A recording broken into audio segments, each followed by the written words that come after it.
ପିଲାମାନେ ଜାଣି ରଖ, ଲୋକମାନେ ରଙ୍ଗ ବଦଳାଇଥାନ୍ତି।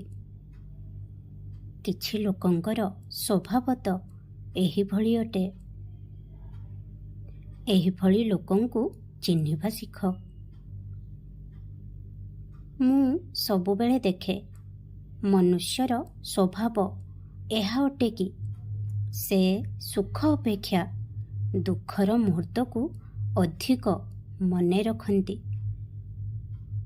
ତେଣୁ ସର୍ବଦା ମୋର ଏହି କଥାକୁ ମନେ ରଖ ଯେ ତୁମ ହେତୁ କିମ୍ବା ତୁମ କାରଣରୁ କାହାରି ବି ମନରେ ଦୁଃଖ ନ ଆସୁ।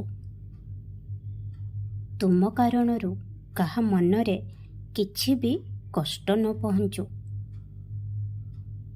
ନହେଲେ ଅନ୍ୟଥା ଲୋକମାନେ ତୁମକୁ କେବଳ ସେମାନଙ୍କର ଦୁଃଖର କାରଣ ଭାବରେ ମନେ ରଖିବେ।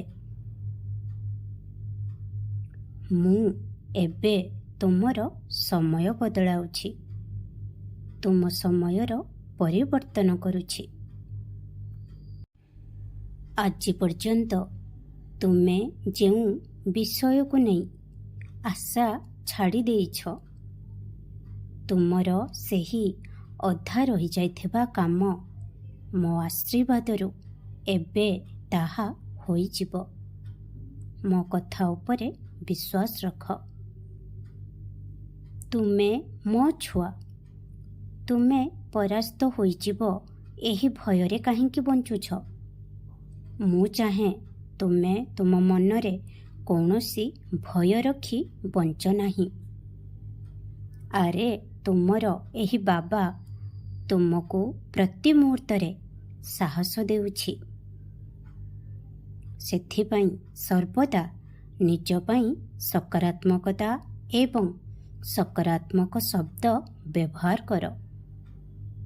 ଯେପରିକି ମୁଁ ଏହି କାର୍ଯ୍ୟ କରିପାରିବି।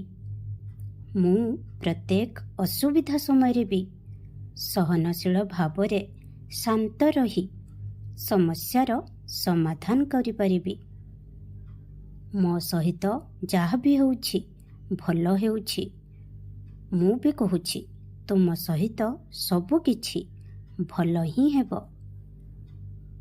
ମୁଁ ଜାଣେ ସେଥିପାଇଁ ସମୟ ଲାଗୁଛି, କିନ୍ତୁ ଏବେ ଯେପରି ମୁଁ କହିଲି କି ମୁଁ ତୁମର ସମୟ ବଦଳାଉଛି, ଏହି କଥା ଉପରେ ବିଶ୍ୱାସ ରଖ।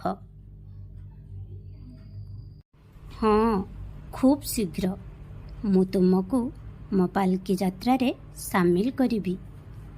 କ'ଣ ତୁମେ ସେଠାରେ ମୋ ସେବା କରିବ ନା? ଖୁସିରେ ରୁହ। ଖୁବ୍ ଆଶୀର୍ବାଦ କରୁଛି। ଓମ୍ ସାଇ ରାମ, ଜୟ ସାଇ ରାମ।